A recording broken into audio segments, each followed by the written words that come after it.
is a group for lesbian, gay, bisexual, transgender, and questioning youth.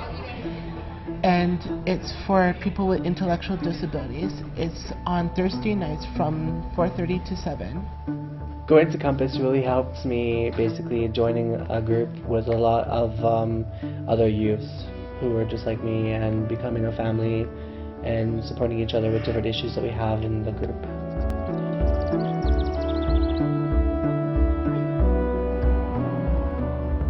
I'm co-founder of Compass. I was like 13 years old.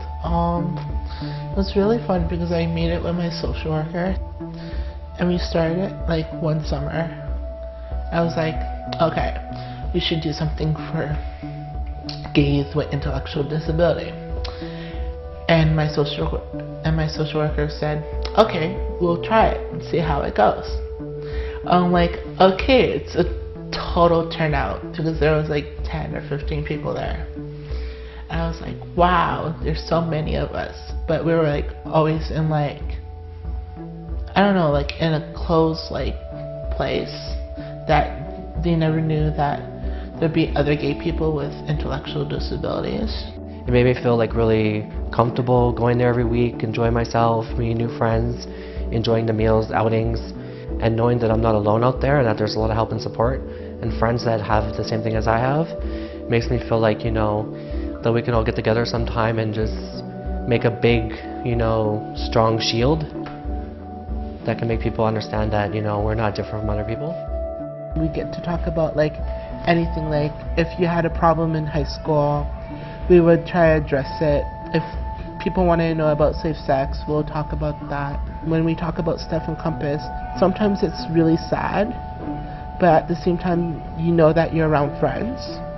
So it makes it like a big queer family that you can always be with. I have friends now in Compass. I feel that my life is, I have a humongous life in front of me.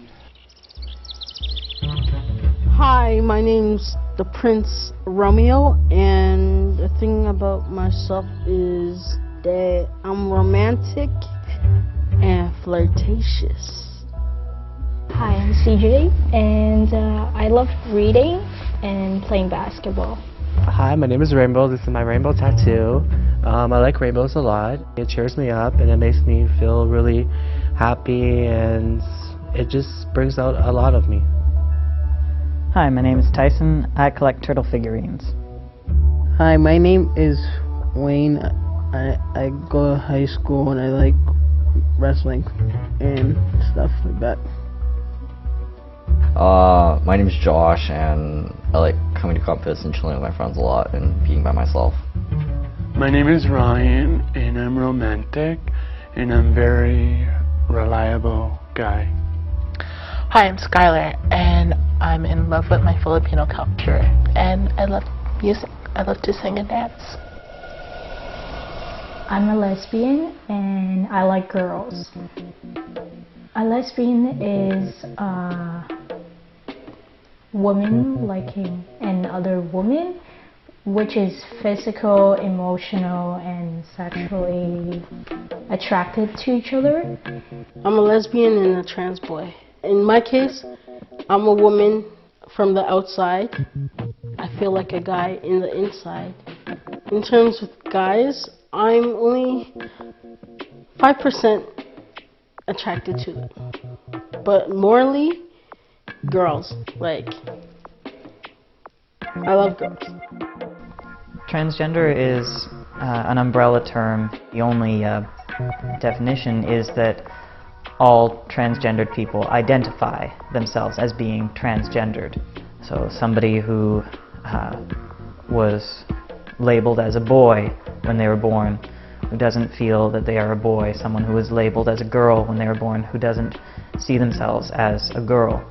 Transgendered people can be attracted to men or women or both or neither. Transgendered people can be attracted to other transgendered people, just like anyone else. I identify myself as a gay man, attracted to other men, hoping and still thinking about wanting to be a trans woman. I define myself fully gay. Gay person is a male and another male, they have a relationship together. I'm gay, meaning I like men. Bisexual is that I like both genders. I like female and male, but not at all at once. A lot of people think I'm very confusing because like one day I would say I'm a gay man, and next day I'm like, hey, I like girls. I want to be a bisexual male. Then after one day I was like, I want to be a trans woman. It's like, it's confusing because like I'm only 17, right? So gender and sexual orientation can take a long time to learn, but I know what I am. Being questioning is kind of confusing me because you don't know which one sexuality you like, boys or girls.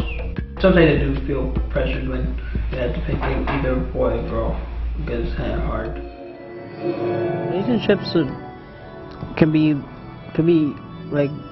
mixture of both. It could be good, it could be bad. You know, you never know what the person you're with is like. They could be like really nice, or they can be like really rude. You know, really not nice to you. You know, you guys know what I mean, right? I definitely think that relationships is a good thing if you found the right one.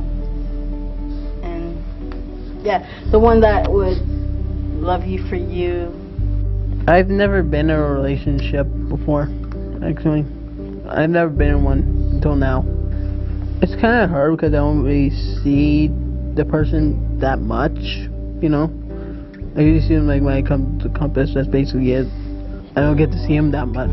It's kind of hard for me to find a relationship because I'm kind of one of those kind of shy people that don't really confront a male on the street right away because I kind of have a fear to see if they're gay or if they're straight, and that's my kind of problem, but I'm hoping I can get more support in that area.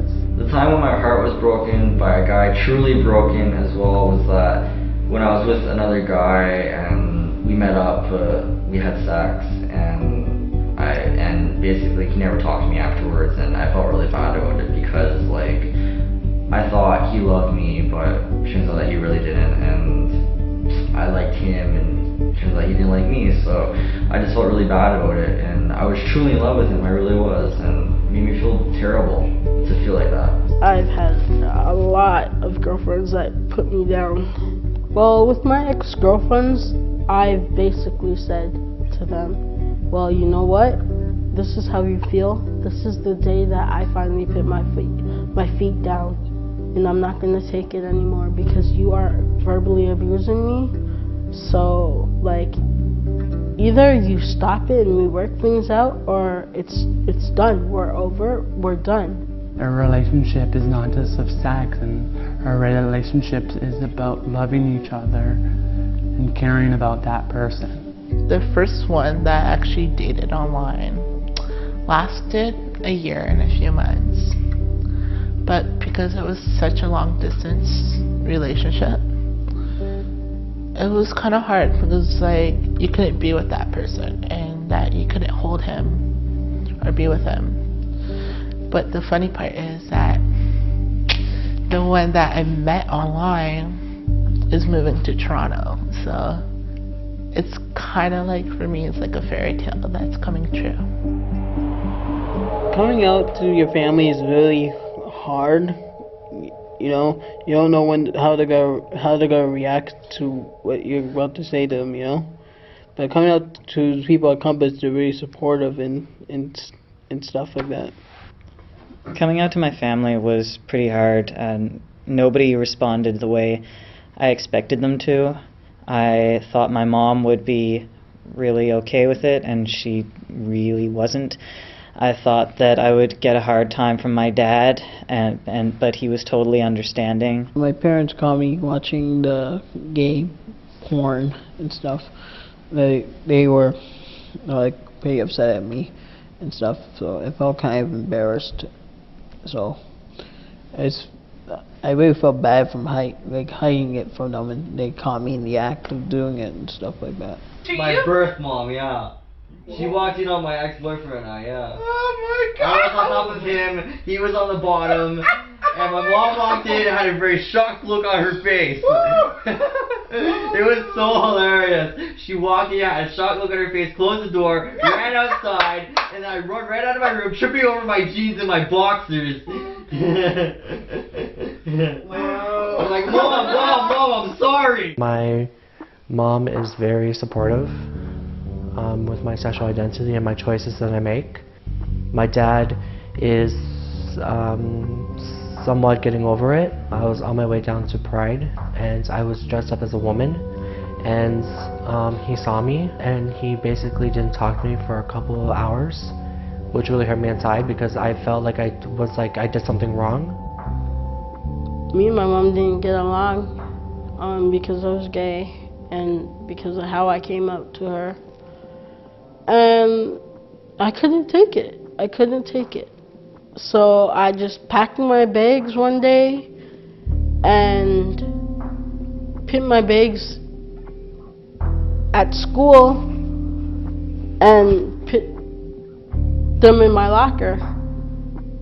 And after school finished, I went down to the bus station, got a one-way ticket to Detroit, and ended up getting fingerprinted and pictured up at the border. And then they called my parents. My mom was like, oh, I'm not going down to get her. So I ended up in basically a shelter down in Windsor. I got into sex work because like I had just been kicked out of my mom's, and I need some money, and that just like, you know, I mean, like I was uncomfortable with it personally myself when even it crossed my mind, but at the same time though, I said to myself, it's just for a little while. I had a lot of wrestling pictures on my binder, and kids kept on making fun of me because of them. It's because of the fact that they're like half naked and they're touching up on each other and all that sort of stuff. So kids are assuming I was gay and stuff like that. My parents were okay with the fact, okay with the wrestling pictures, because they said they only care if I'm gay or not. They said they only care, basically. My dad never had any sort of formal education. He works with his hands. He's a fisherman, and I just didn't know if he would understand, if he would have any sort of experience or knowledge of what I was talking about. I also didn't even know if he would understand the words that I needed to use, because he has a bit of a learning disability. And so when I sat down with my dad to try to explain to him what I was going to be doing, I choked up. I couldn't think of what to say, how to say it. And my dad he looked at me, he said, are you pregnant? No, it's not that. He said, getting a sex change? And that was it. Like he wasn't surprised by it at all, and I think I was a lot more shocked by his reaction than he was by my revelation. He just said, oh, well, you're not the first. And that was it. I'm out to people as being a lesbian, not trans yet, but other than that, about my disability, I don't really let people know that I have a disability, because I basically wouldn't want them to look at me any less of a person. I have difficulty coming out to people mainly because I have difficulty talking to people in general, because I have Asperger's syndrome. For me, I really don't think of myself having an intellectual disability.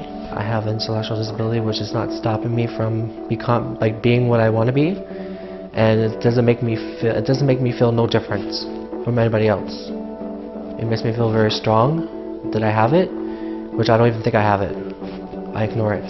They made me do a long test, and it was kind of fun. Like, they asked It was kind of fun, but it was like, I'm like wondering why I'm doing this test, and like, they're like, oh, your son has like a mild intellectual disability.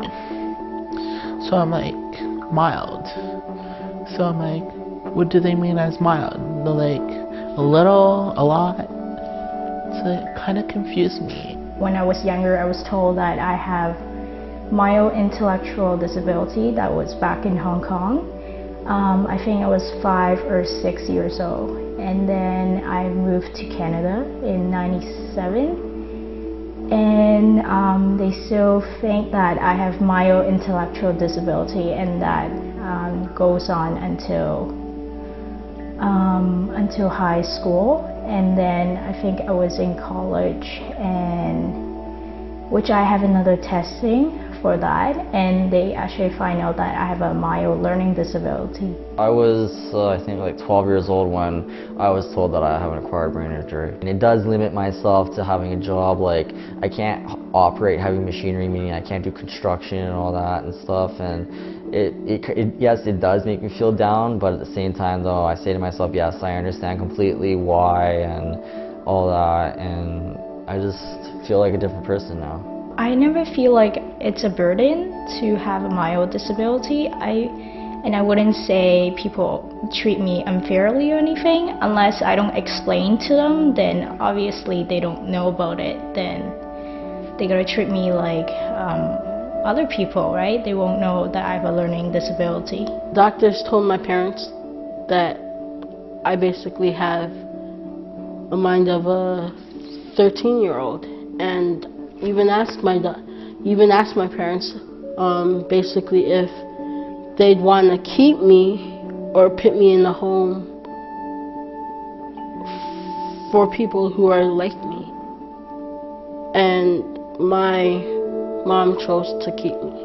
Being told that I have a mind of a 13-year-old, it feels like, sometimes it feels like I can't accomplish something that I put myself to, or my mind to. My brother's only a year and 3 months younger than me.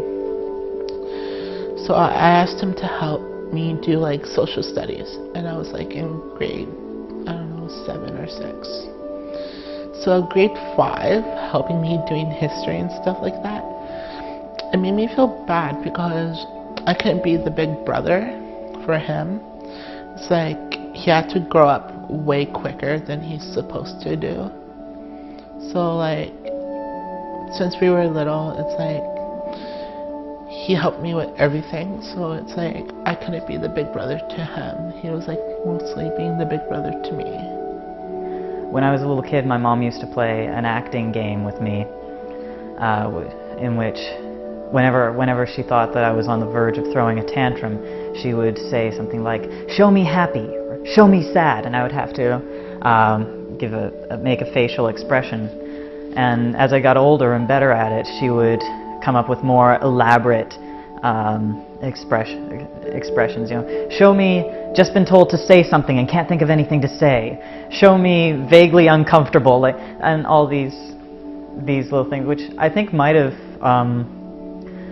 helped me with my Asperger's syndrome, just because people with Asperger's syndrome often have difficulty with facial expressions and tend not to learn them naturally the way that most people do. And that was how I learned how to make facial expressions. I would really pay close attention to what other people were doing, and then I would mimic that myself because it was part of the game that we played. And it also kept me from throwing tantrums. Asperger's is part of me. I don't have to be in a little ball and say I have Asperger's. I have to accept it. That's me. I have to take it as that. I'm just going to go as life as life. So my peers and friends actually look at me and tell me different scenarios, like, you know, take a deep breath or relax, or even rub my back, just because they actually care about me, and I do the same thing for them if they were down. Depression to me is a very hard topic to talk about. Basically, it all started out when coming out to my parents and friends, which is very hard. And that's when I started to kind of move into the shelter life a bit, which I get into the drugs, and because I thought the drugs would kind of help me from, you know, being so upset and depressed, and I try to cheer myself up with the alcohol and all the other drugs, but I found out it didn't really help. I get depressed every single day. I feel like nobody gets me, nobody understands me, and nobody will take that time to get to know me as a person, or whatever the case may be. So at the times when I do get depressed and everything, I just feel like I want to end things. Like I want to end life. I was suicidal, and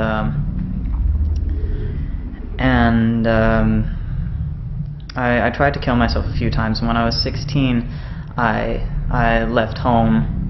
Largely the reason I was that depressed was that I thought that I didn't think that there was anywhere in the world, that there was anything out there that wasn't the same as what I was experiencing where I was. The problems I was having at school with homophobia and problems that I now know are related to having Asperger's syndrome. I didn't know then that I had Asperger's syndrome. Fortunately, I actually found a place where I could be myself and where I was accepted, and I made friends. I was welcome. I was able to finish high school. Nowadays, I know that these places exist. Nowadays, I know that no matter how hard things get, they can always change, and they will eventually change. And because of that, I've never felt as bad as I did back then, because these days I have hope. It took a course of like 2 years for me to realize the fact that I was gay and that it was hard for me, and I felt like, you know, I wasn't really gonna find anyone and stuff like that to love and care for me and all that, you know. But as time went on though, like I realized that I was too young to worry about those kind of things, and I just became a happier person as time went on. It was just a matter of patience, and I didn't have those patience back then, but now I do. Basically, the intellectual disability that I have was basically coping with learning disability and anger disability, and also I guess, you know, coping with people asking me, like people talking to me which I don't understand certain things and I kind of get angry about. I was a violent kid when I was young, yes, and like I remember there was this time when I was in Oshawa, Ontario with my mom still, and I didn't want to go to school, and so the school had to call the police and all that because I was like a really angry kid, and like the police had to like peel me off of the wall. I don't instigate on purpose. It's just my anxiety, part of my Asperger, I think. It's just that my anxiety is so high that that's my behavior. When I'm down, I write scripts, poetry, rap, perform, everything like that. It just makes me feel really, really good to be singing. It relieves stress. It just feels really good. What calms me down is listening to music and close my eyes, you know, and breathing in and out. And that helps. It helps. We each had a portrait taken, and each of us chose our own theme for the portrait, and everybody chose something that was important to them and expressed something about them.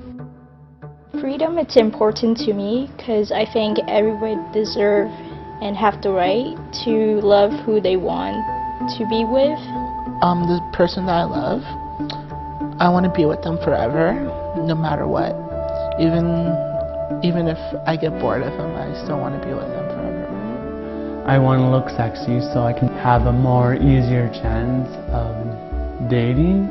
I wanted my photo taken as a woman, and baking a cake is because that all runs into creativity. It builds my brain with different ideas and brainstorms and kind of imaginations. You don't know which direction you're going in, where you're going north, where you're going south, where you're going east, west, you know. I don't really know what, if I have girls or do I have guys. It's really confusing. Pride to everybody in the LGBT community is a large event where queer people like myself get to express themselves. So what power means to me is I can be anything I pick my mind to be. I can be anyone that I basically want to be in the future. Hope is an essential human need, as just as much as food or air or water or shelter. People can survive a lot if they have hope.